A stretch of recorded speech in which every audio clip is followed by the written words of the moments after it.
All right, Shalom family.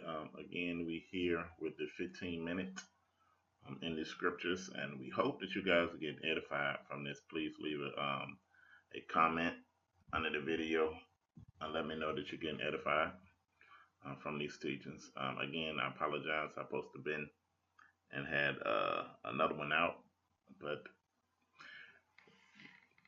we had a few things that came up, and we was in tour last weekend, so we had to prepare for that. Also, had a beautiful time in South Carolina with the people there in Bluffton, South Carolina. It was awesome, awesome time. It was very edifying. But the next place we'll be is in Texas. This will be, we'll actually be staying in DeSoto, Texas, but we'll have our meeting in Richardson, Texas. And this is the address here. It started at 10 a.m. It's 1225 Alma Road, Richardson, Texas, 75081. I guess that's the room 100. We just ask that you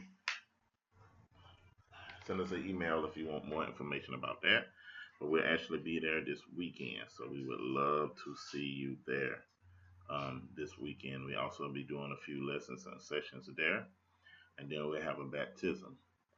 Then we'll go back to the hotel and do an immersion for the people that want to be immersed into the truth. All right, so let's get started. Again, this beginner's training, 15 minutes in the scriptures. We're going to try to stay on the 15 minutes this time. All right, here we go. We're going to talk about the economic curses of Israel. So it's important I got all these things in categories to understand this, to get these scriptures in your spirit, to know these scriptures, and then we'll move from there. Let's look at Deuteronomy 28 and 23. What did it say economically? Now, this is the things that happen when we come over here or come to the place of our captivity. Because we were scattered on the four corners of the earth. We already talked about the scriptures of the scattering. We talked about where we was going to be scattered to. We talked about the spiritual houses of bondages that we'll be in. We talked about the psychological curses when we get there. Now we're going to talk about economic curses and how they are still seen all the way up to today. Deuteronomy 28 and 23, it says, "And thy heaven that is over thy head shall be brass, and the earth that is under thee shall be iron." So this place where you're going, it'll be like a brass heaven, like none of your prayers are going through.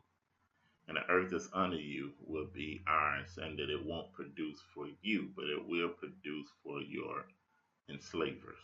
So let's keep moving.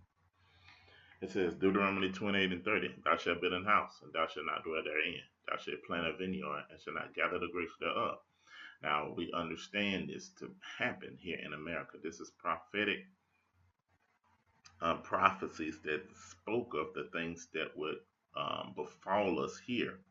Now, it was crazy because Israel was so self sufficient. They built their own houses, they grew their own crops. It was unheard of for them to be building houses and getting crop before they got exiled for another nation and not their own. So we see brick by bricks, blacks have built nearly every one of these nations' great cities. Blacks have put these mansions of the South that the same slave masters dwell in, including the White House, while they were forced to live in rundown shacks. So we see that, and that's what happened then, but it was prophetic because it was prophesied before these events carried out here in America. Let's look at another economic curse, Deuteronomy 28:16 through 19. It says, "Cursed shall thou be in the city, cursed shall thou be in the field. Cursed shall be thou when thou comest in, and cursed shall be thou when thou goest out." The so-called Negro was cursed both in the city and the field, because in the field he was a slave, and after he was placed in impoverished slums, or in the city living in a low state of high crime area. Another example of this would be when the so-called Negro moves into a natural field area or rural area, he is looked at as an Uncle Tom and as a house Negro by other blacks who may have grown up with him because of his success. Whites who occupy the neighborhood before him have general attitudes that he doesn't belong there. So either when he's going there, he moving up into a better neighborhood. The white people don't want him there, and the black people look at him as Uncle Tom. And we can see that the Jim Crow laws, that everywhere that we went, we was cursed when we came in. We had to have our own waiting rooms, our own bathrooms, our own waterfall fountains, our own everything. And these things were passed me down so in worse conditions for us because they wanted to show us that we was less of a people. All right, so we see that that curse was carried out. And I want you to look at these scriptures and see how some of them still might apply today. Allow the Spirit to show you. Now, this is another one that I love, Deuteronomy 28, 47 through 48. Because thou serve not the Most High, thy Elohim, with joyfulness and with gladness of heart and with abundance of all things. Therefore thou shalt serve thy enemies, which Yahuwah shall send against thee in hunger and thirst and nakedness and in want of all things. So notice who it said he was going to serve. He was going to be in the land of Yahu, enemies, and you was going to serve your enemies in want of all things. So what is that saying?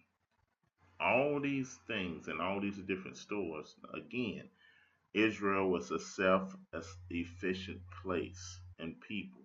It was insane for Israel to go to foreign nations for clothing, for food, for houses and different things because they built all their own stuff. But because of the mindset that we would get is dependency upon our enslavers.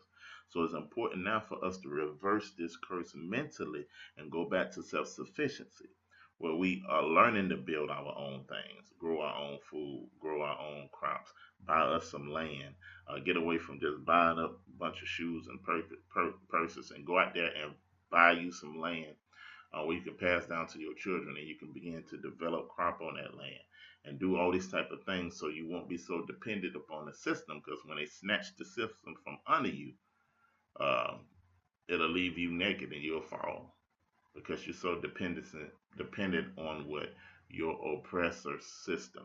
So this prophet said that we'll be serving him in hunger. That means we'll be his servant, asking, doing what we can to go to these places for things we need to eat, for our water, for our clothing, for one of all things, and those things are carried out now. Because that's what we're doing. This is a beautiful one right here. That it's just amazing, but it's the truth. Deuteronomy 28 and 43 through 48. That's all the way up to today. Watch this. And the stranger that is within thee shall get up above thee very high, and thou shalt come down very low. He shall lend to thee, and thou shalt not lend to him. He shall be thy head, and thou shalt be the tail. Notice it says the stranger that is within thee. Notice that in most of our neighborhoods, the strangers come and they get up very high because we have been here longer than the Asians. We've been here longer than um, um, the Arabs. We've been here longer than some of the East Indians that come over here. But they come over here and they'll what get up above us. They get very high and we get low. And they come in our neighborhoods. It's aggravating to go into a Chinese store, Asian store, and they hire black women to be the face of the store, and they serve or they supply product to black people and getting rich and getting all their cousins, their families coming over here, building stores, putting Chinese foods, restaurants. And y'all gotta quit eating that Chinese food, man. That stuff is just it's just you don't know what that stuff is. But anyway, that's personal. But they come over here and they just build businesses and get themselves rich off us. And what we do, they know that the black money is a consumer's money. You can just come over here and snatch our money because we don't invest our money in ourselves. That's why the Arab come over here and put liquor stores and gas stations and hotels and all those type of things in our neighborhoods because they know what we gonna come by. And then you got now. Well, let's read down here. The Jewish people own everything: the currency exchange, the banks, the lending institution. The Arabs own the grocery stores and fast food restaurants. Asians, the clothing stores, nail salons, and beauty salons. East Indian, the convenience stores and gas stations. White own the rest. The Israelites or black people own little, if any, businesses in our community.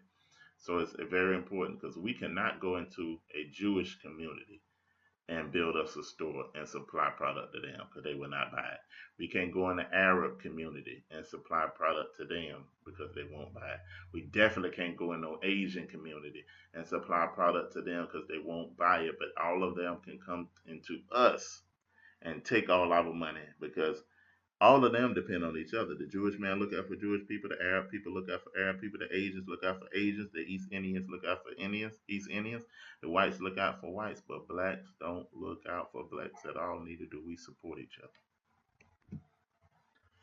All right, this is the last one. This is just to me. Again, I say to me, it shows the prophecy to let us know prophetically to me who Judah would be.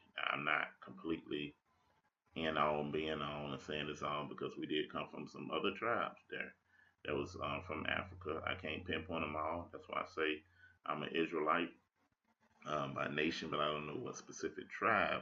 But if I use prophecy and uh, prophecy to identify, I would have to say that the Black Americans over here have leader. Uh, it just seemed like we the leaders. That's why I would say that we Judah. And this is where I get this from, even with the praise, Deuteronomy 33 and 7. And this talks about what Judah would have. And this is the blessing of Judah, or Yehuda.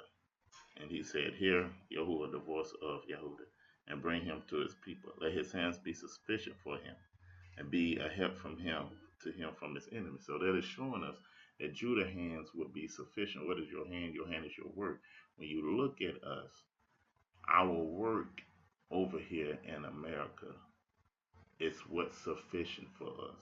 It's what allows us to enjoy nice houses, nice cars, because we the best basketball players, the best football players, the best in sports, the best in entertainment, the best in all these type of things. We the best in, and it's all because of the gifts that's in us. And it says Judah would be a people of praise, in a sense, showing that we would be leading the praise. And that's one thing that is known about the so-called Black American over here. The things that we do, we are praised by others. The Black American over here influences everybody, all the other tribes that are scattered on the four corners of the earth. I mean, we influence everybody. And let's look at also, and yeah, like it says in verse 8, it says, Judah, thou art whom thy brethren shall praise. So let me go back. Thou whom thy brethren shall praise. Thy hand shall be in the neck of thy enemies, and thy father's children shall bow down to him. So that is Genesis 49, 8 through 12 says, Judah, thou art him whom thy brethren shall praise. So this is why I say prophetically now that I would say the people over here are Yahuda because our brothers praise us. When we get mad about something and get serious about it, it seems like we have the influence even of people all over the world that get with us. And our hands are in the neck of our enemies. When you look at our hands is our work. You look at somebody's neck, it's a head over a neck. And it shows you that our work will get us all the way up to the top, but we wouldn't own it. The head is the one that owns it. So the best basketball players in the NBA, we made the NBA the NBA, but we don't own a team. Same thing with the NFL. Our hands are in the neck of our enemies, but our enemies own us. Just like the football, they pull us all the way to the top, but we don't own. Baseball pull us all the way to the top, but we don't own. Boxing, we the best boxers all the way to the top, but we don't own. It's the same thing as a collective whole, even the music industry overall. Um, it's because of our work. So this is the economic things. This is the reason that we can see have different compassions and different things over here because our hands is sufficient for us. And we influence the world. And I got Obama down there because the president don't influence the world. I would say Judah does. We influence the world through the things that we do and the things that we say and how we, skillful that we are. We got more influence than the president because we can have people over there in China singing our songs, wearing our hat, wearing their hat backwards, trying to walk like us, trying to sing like us, trying to move like us. It's the same thing. You think about Michael Jackson, he had people all over the world, even in Australia, trying to sound like him, act like him, move like him. So it just shows you that we are supposed to be in leadership. We're supposed to be kings, but our leadership has been suspended. So that is it for today. Okay, I got to cut that off. My baby waking up. But shalom.